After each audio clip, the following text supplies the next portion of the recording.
Saudara,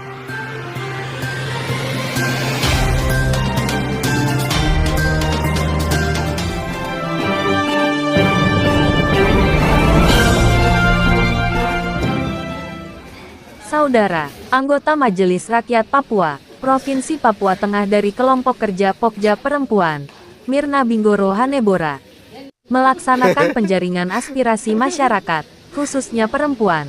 Sebagaimana dalam pasal 30 Tata Tertib MRP bahwa Pokja MRP adalah alat kelengkapan, baik di bidang agama, adat dan perempuan.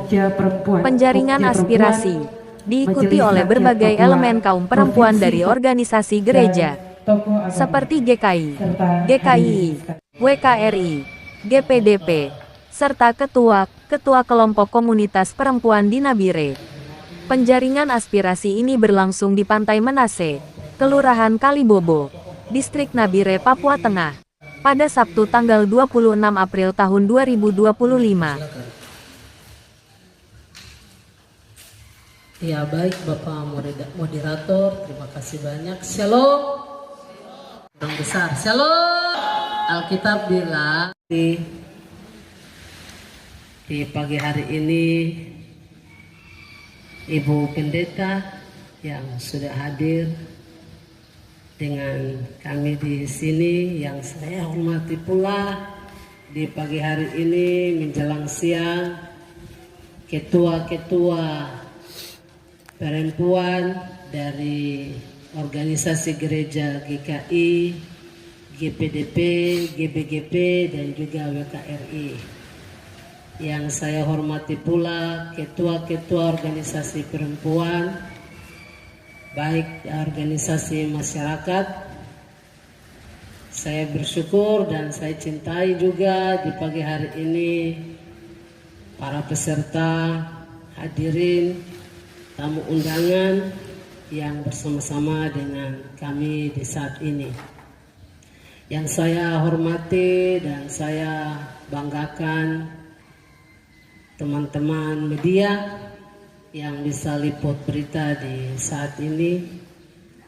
Saya pikir bahwa pertemuan yang berbahagia ini sebagai umat yang percaya kepada Tuhan yang Maha Kuasa, patutlah kita panjatkan puji dan syukur kepada Tuhan,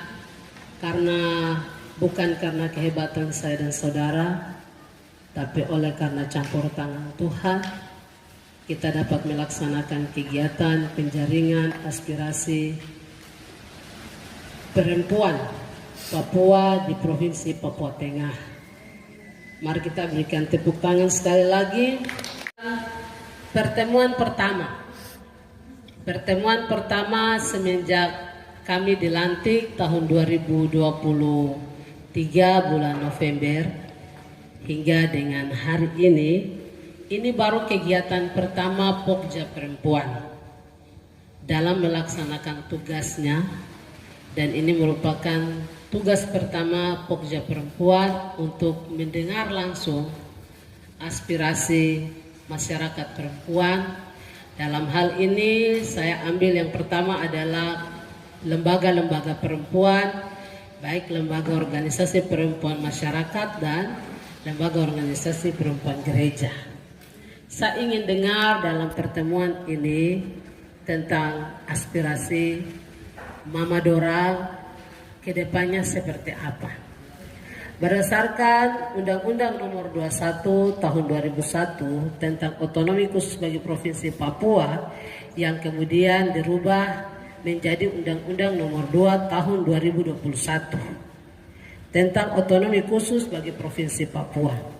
Di pasal yang ke-36 huruf D itu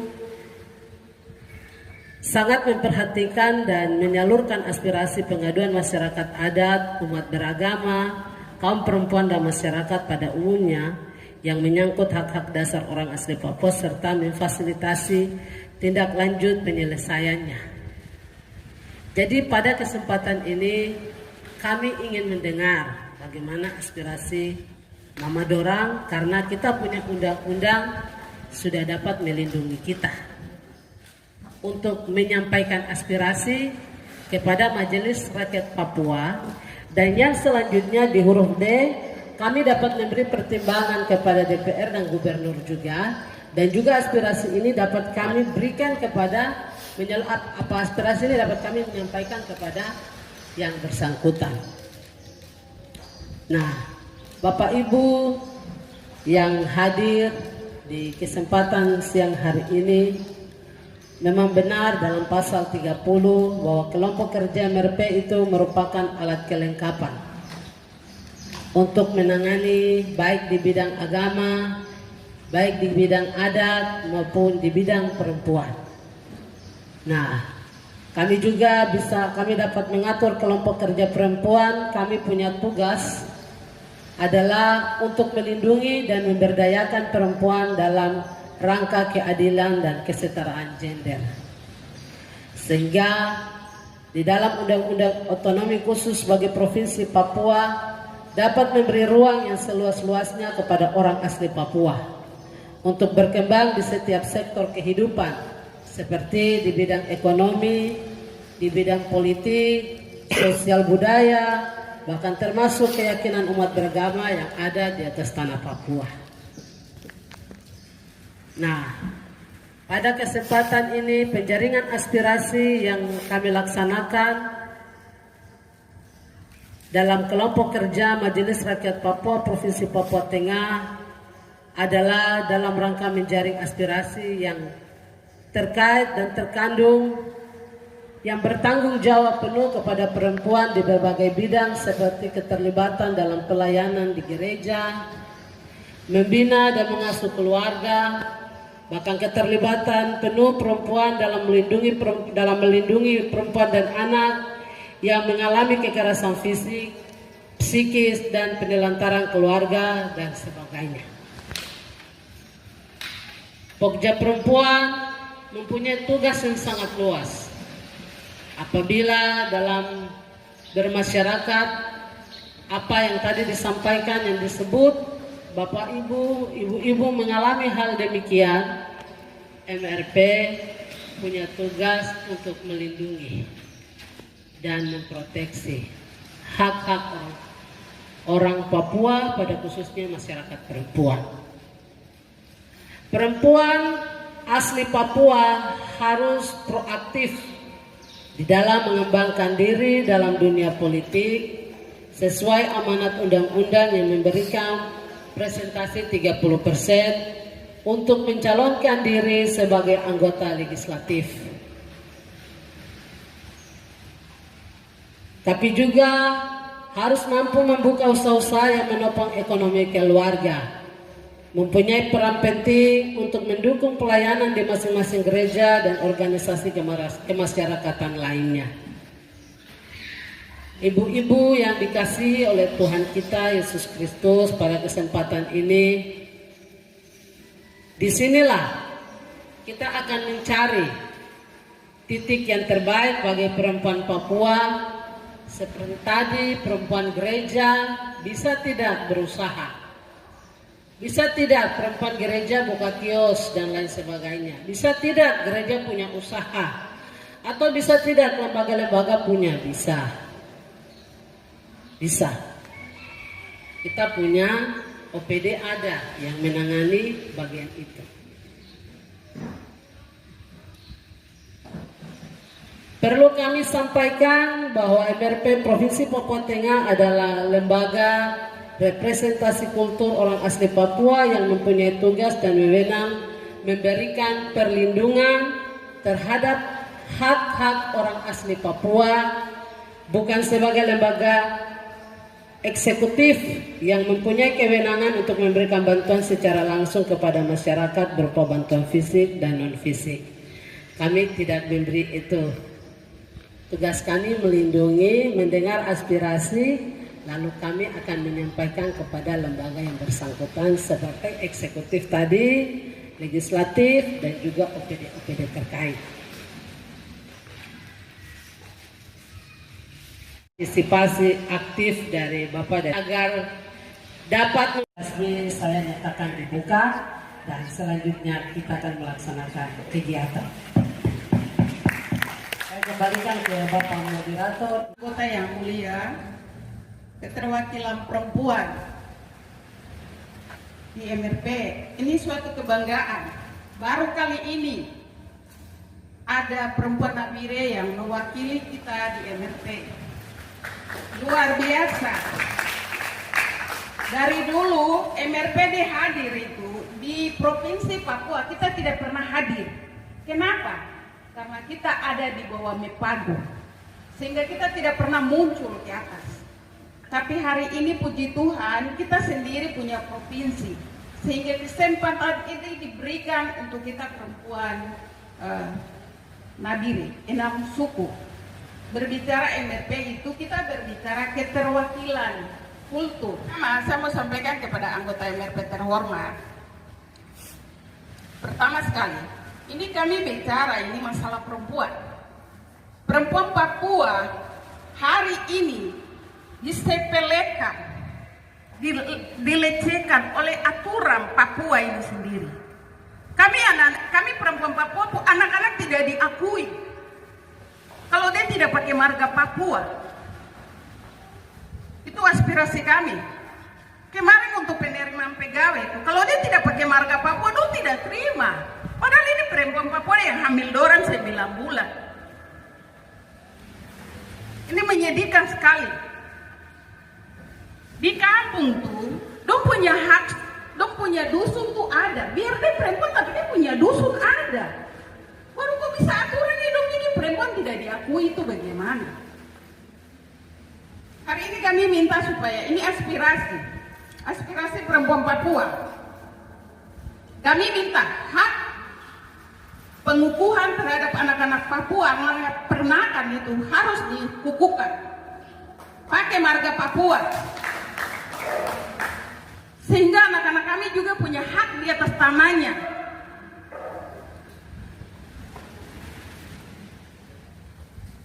Itu pertama. Hari ini ibu-ibu yang sudah terlanjur anak-anaknya tidak pakai marga, sangat menyedihkan. Begitu anak-anak ikut tes, mereka tidak diterima karena dia tidak pakai marga Papua. Jadi kami minta untuk Ibu MRP, tolong ini aspirasi kami ibu-ibu. Anak-anak kami perlu pengukuhan dari adat, pengakuan adat terhadap anak-anak Papua, pengakuan. Kedua, anak-anak Papua yang perempuan-perempuan Papua yang kawin amber, terus dong punya laki itu lari kasih tinggal dorang. Orang tua nih dong lupa, dong terlalu banyak masalah, sampai lupa alihkan marga. Bukan alihkan, tambahkan marga di anak itu, sehingga anak-anak ini mengalami kesulitan. Padahal begitu mereka pergi, yang besarkan orang itu mama Papua, dengan berjualan pinang saja besarkan anak-anak ini. Untuk cari pekerjaan di atas tanah mereka sendiri itu dengan susah payah. Kami mohon aspirasi ini sangat penting sekali untuk diperhatikan. Kedua, aspirasi kedua yang kami mau sampaikan ke MRP, proses perekrutan menjadi anggota MRP itu harus ditinjau kembali. Ketiga, kami mau sampaikan aspirasi ini juga menyangkut DPRP dan DPRK, khususnya kursi Otsus, DPR Otsus dengan DPRP Otsus.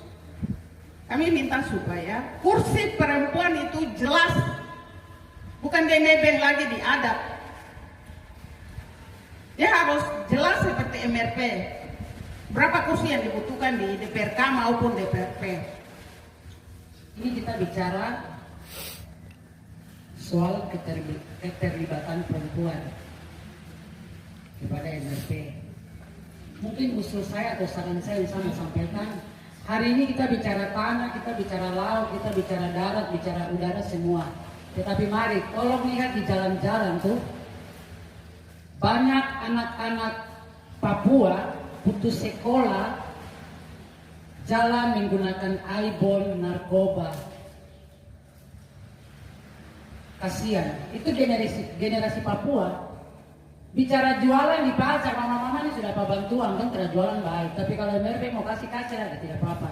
Tapi itu anak-anak aibon itu. Apalagi anak-anak Papua, jalan bawah lem, tolong saya sampaikan kepada MRP, tolong buat rumah singgah untuk anak-anak itu. Itu adalah generasi Papua, dan sampai 20 tahun sudah ada orang Papua lagi. Semua mati karena aibon. Itu yang pertama. Yang kedua, saya berikan masukan kepada MRP, tolong memperhatikan penerimaan pegawai negeri sipil dan TNI Polri di Nabire, khususnya Provinsi Papua Tengah. Yang terjadi beberapa waktu lalu, anak-anak kami termasuk anak saya nilainya tinggi, tetapi yang tidak tes dari Jayapura langsung lambung. Sementara yang diminta ijazah asli dari 8 kabupaten yang ada di Provinsi Papua Tengah. Sekarang kalau anak-anak ini tidak diterima ijazah dari 8 kabupaten yang ada di Provinsi Papua Tengah, ini mau dikemanakan? Bungkus pisang goreng kan? Bagaimana yang dari luar datang tes langsung lulus. Sementara anak-anak yang ada di Nabire di dalam Provinsi Papua Tengah 8 kabupaten tidak lulus. Sementara nilai mereka juga sama atau lebih. Saya anak perempuan tuh nilainya tinggi. Tapi yang terjadi yang dari Jayapura tes online lulus, anak saya jatuh. Padahal kuotanya cuma 3.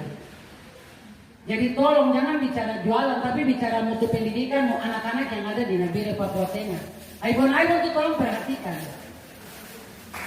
Yang tidak bisa konsumsi miras atau diperdakan penjualan miras,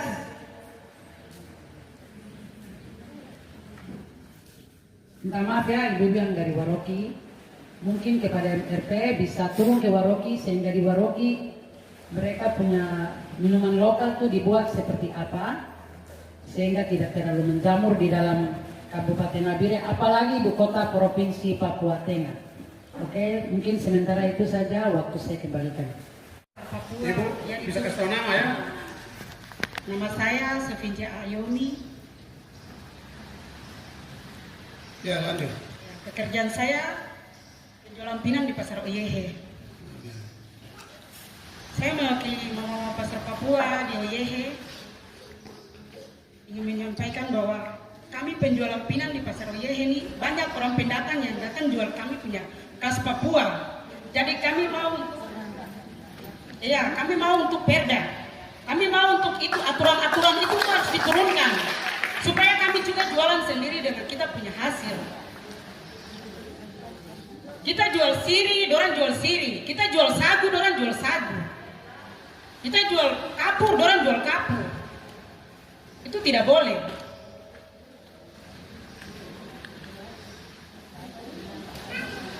Itu tidak boleh. Harus turunkan itu, perda itu. Harus turunkan akan. Terus kalau bisa tuh Ibu MRP dengan Bapak turun sendiri ke pasar supaya bisa melihat. Itu saja dari kami. Nama saya Hagami Hanebora. Terkait dengan perempuan, kita lihat di masyarakat itu banyak perempuan-perempuan Papua yang karena pergaulan dan lain-lain mereka hamil di luar nikah, di lingkungan masyarakat, baik kampung, kota, dan lain-lain. Mereka hamil di luar nikah. Boleh kalau 1 kecelakaan. Kalau 2 sampai 5 itu nanti dibilang bagaimana. Dalam hal ini dari sisi adat melihat ini bagaimana? Melihat ini bagaimana, jalan keluarnya bagaimana? Jalan keluarnya bagaimana? Tolong, ini nama baik kita ya. Wiri, saya lahir dari Kampung Papua. Di sini yang pertama, saran saya berbicara buat anak-anak Papua, khususnya di sekolah-sekolah minggu. Yang pertama saya mau sampaikan begini, kalau ada bantuan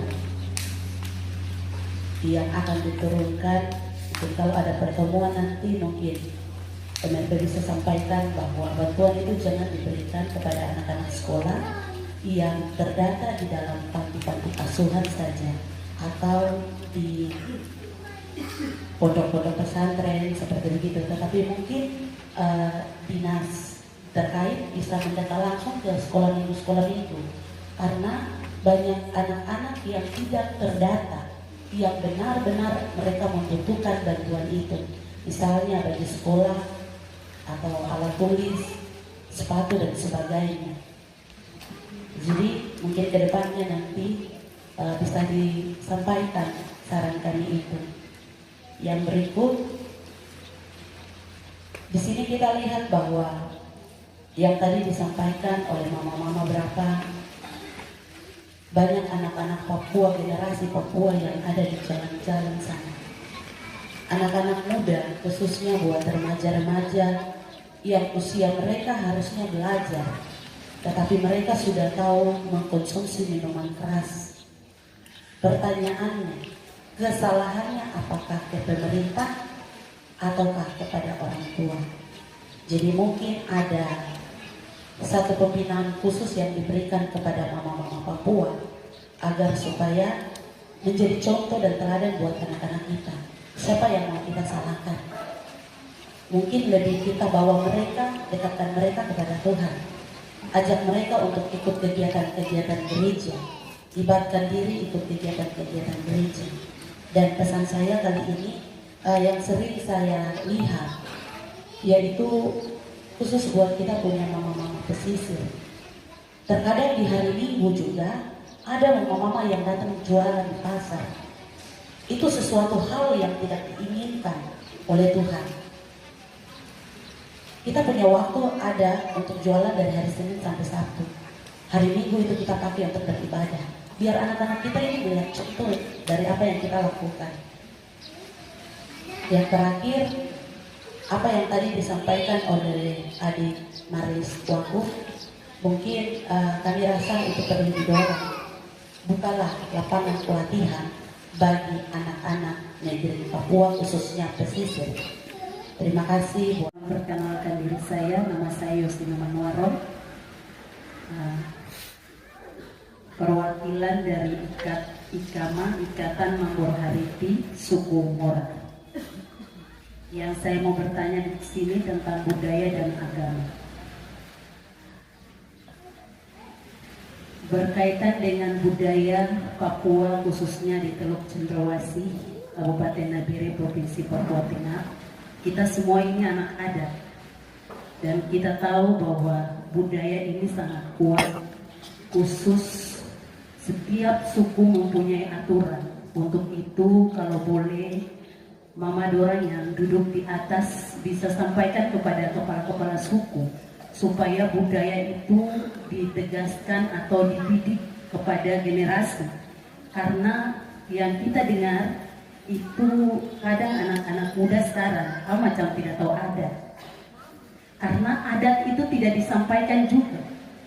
Tidak ada pertemuan rumah adat seperti orang tua mereka mengatakan bahwa dulu tuh ada rumah adat dari setiap suku-suku. Sampai bisa kita sendiri baku kawin karena kita tidak tahu adat. Jadi budaya itu ditegaskan lewat kepala-kepala suku dan harus ada waktu untuk bisa bertemu dengan suku masing-masing. Supaya kita tahu dan kita kenal kalau kita ini semua satu suku dari suku ini dan suku ini dan mempunyai aturan yang tegas, aturan yang harus dijalankan. Jangan aturan yang tinggal aturan terus tidak dijalankan. Karena setiap generasi sekarang ini menurut pendidikan itu banyak sekali mereka tidak tahu adat. Yang kedua tentang agama. Agama, kalau dilihat dari pendidikan agama, anak-anak juga sudah tidak tahu etika, moral, spiritualnya jadi rusak. Karena pendidikan agama ini berkurang. Motivasi dari orang tua sendiri tidak ada untuk mendidik anak tahu agama. Anak sekolah minggu, orang tua juga pemalas. mengantarnya. Anak sekolah dikasih ke sekolah negeri yang tidak tahu pendidikan agama itu, kasih ke sekolah-sekolah swasta yang sudah dibangun. Kalau memang anak itu tidak punya orang tua, harus diberikan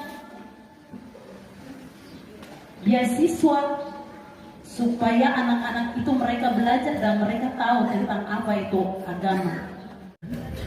Masalah pendidikan, Bapak Ibu dua bisa kasih tekan kepada Dinas Pendidikan.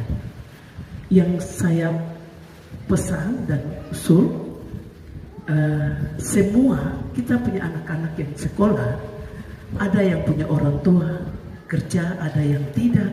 Mereka punya pekerjaan sehari-hari, jualan seperti mama-mama di pasar dan lain sebagainya.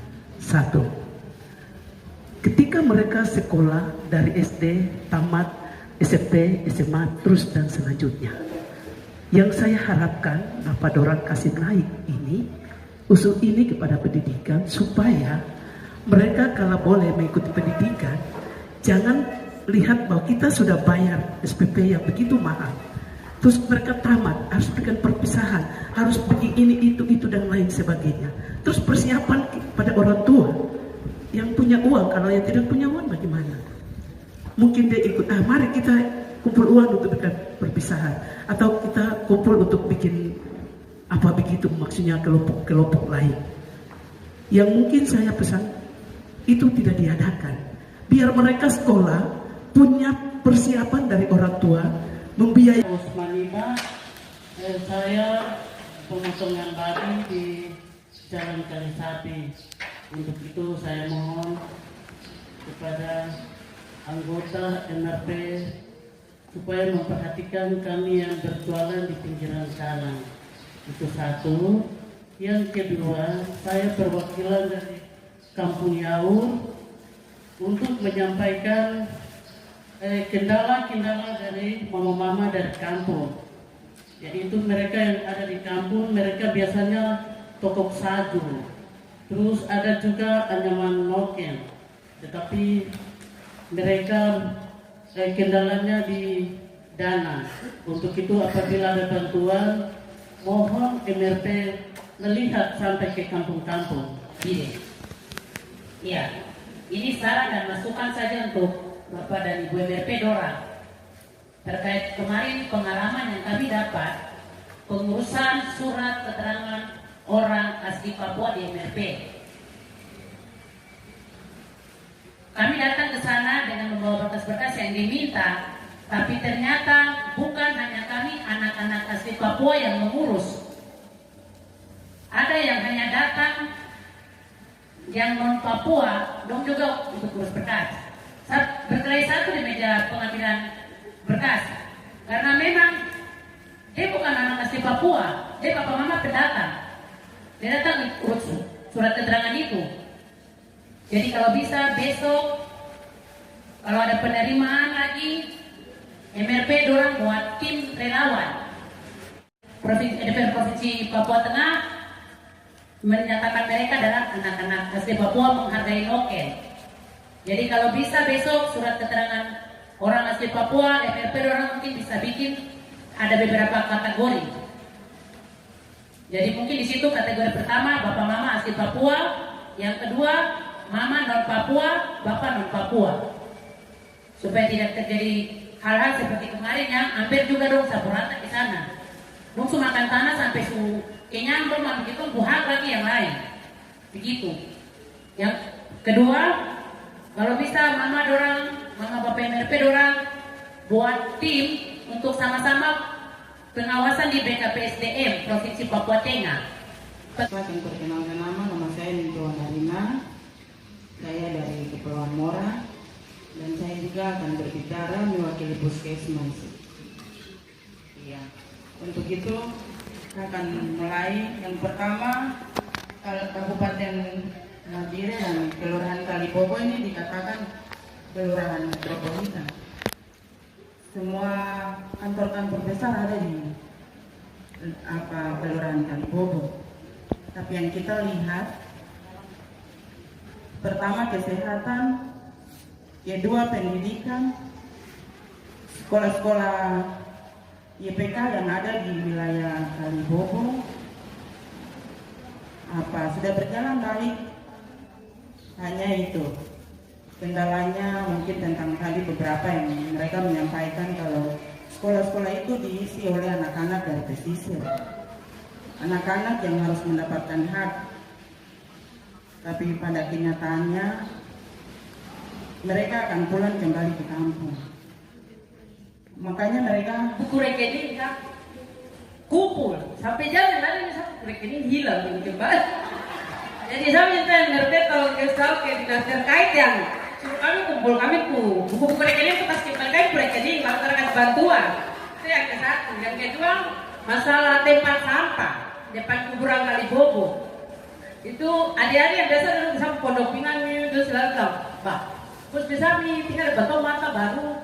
Dia terpakai tong untuk urus tempat sampah yang ada di kuburan kan, begitu. Jadi saya minta ibu tolong, ibu sendiri lewat, itu pasti lihat toh. Ibu tolong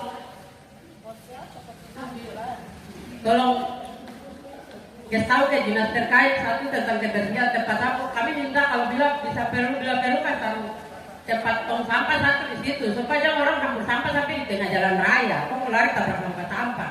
Karena kami tinggal dekat situ, penyakit lalat terjadi untuk kami, begitu. Terutama saya. Terus dua tentang bantuan. Yang ketiga itu tentang lapangan kerja untuk anak-anak laki-laki yang hari-hari parkir di Pondok Pinang. Terus selalu bilang begini, Pak, pemerintah ini provinsi baru. Kita tinggal nganggur begini saja, kan? Terus jangan kumpul di situ, berbuat juga berat. Banyak yang sudah kawin, tapi hari-hari parkir di Pondok hanya untuk dari 10.000, 20.000 untuk pulang beli beras. Jadi pemerintah tolong perhatikan itu. Mungkin itu saja, sekian, terima kasih. Dari Perempuan Ikatan Keluarga Besar Idama atau Ikatan Mambor Hariti. Baik, di sini mungkin saya yang menambahkan saja seperti yang tadi ibu-ibu berapa sudah sampaikan bahwa harus ada perda untuk mama-mama Papua yang jual mama-mama non Papua yang jual kita punya hasil. Jadi ini hak-hak dari mama Papua ini harus diperjuangkan. Mungkin itu yang pertama. Yang kedua, tolong MRP Pokja Perempuan menyuarakan ke pemerintah terkait untuk galeri umum atau honey khusus untuk mama Papua yang kreativitas dalam dunia menganyam dan segala macam untuk mereka dapat menjualkan hasil-hasil mereka ke tempat itu. Dan yang berikut di sini saya mau sampaikan karena saya di sini orang kesehatan, saya ada di Puskesmas Kalibobo. 20-30 tahun ke depan nanti kita anak-anak muda ini semua akan mati. Di sini KPA, Komisi Penanggulangan HIV/AIDS ini dari tahun ke tahun yang dikatakan itu tidak ada uang. Kami buat kegiatan untuk supaya anak-anak ini, anak-anak Papua ini tidak habis, tidak binasa, tidak mati. Kita generasi emas Papua ini tidak mati.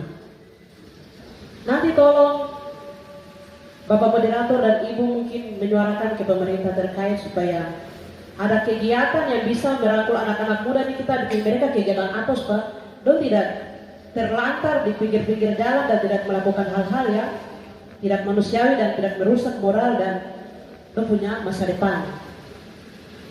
Mungkin seperti begitu.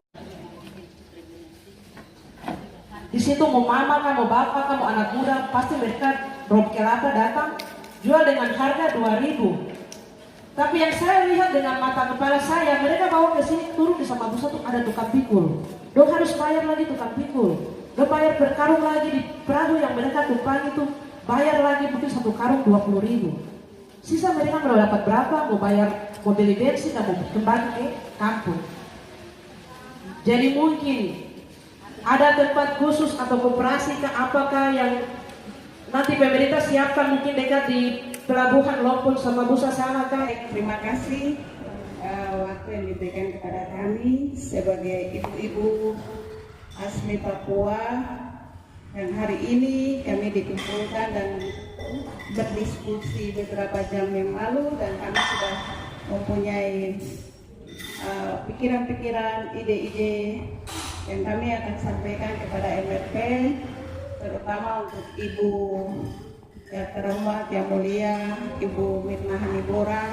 Semoga aspirasi yang kami sudah sepakat dan kami buat ini menjadi suatu kenyataan dan berguna bagi kami ibu-ibu Papua di tempat ini. Terima kasih.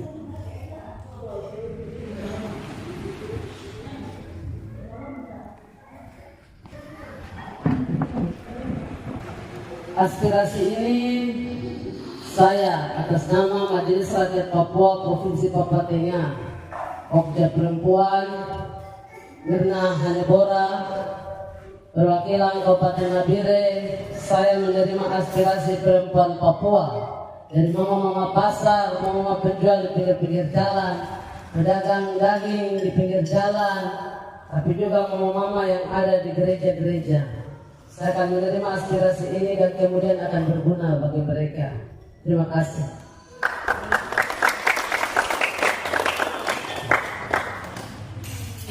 Bisa dapat mendengar langsung dari tempat ini menasibik penjaringan aspirasi mama-mama Papua dan lembaga organisasi perempuan Papua yang ada di Kabupaten Nabire, tapi juga perempuan organisasi perempuan dari tingkat gereja.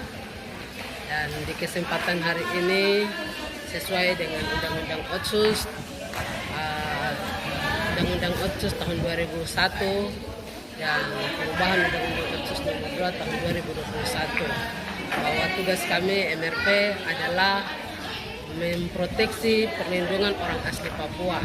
Dan pada kesempatan ini Pokja Perempuan melaksanakan kegiatan penjaringan aspirasi untuk menjaring aspirasi dari tingkat perempuan, masyarakat perempuan, untuk bagaimana kedepannya perempuan Papua itu bisa hak-hak perempuannya dilindungi, tapi juga perempuan Papua harus bisa melakukan aktivitas kemandiriannya dari bidang ekonomi, bahkan politik, sosial budaya, dan juga di bidang-bidang yang lain yang tidak saya sebut pada hari ini. Tapi dari kegiatan penjaringan aspirasi ini saya bisa mendapatkan hasil di kemudian untuk membantu mereka, menolong mereka orang Papua, karena Undang-Undang Otsus telah menjamin orang Papua untuk hak-haknya dilindungi. Maka pada kesempatan ini saya dapat bisa bermitra langsung dengan lembaga-lembaga organisasi perempuan Papua yang ada di Kabupaten Nabire. Harapan saya ke depan dari penjaringan aspirasi mereka di hari ini yang saya bisa tampung dari Majelis Rakyat Papua, Pokja Perempuan, dan kemudian aspirasi mereka bisa dapat langsung kepada Bupati, tapi juga kepada Gubernur dan OPD-OPD terkait.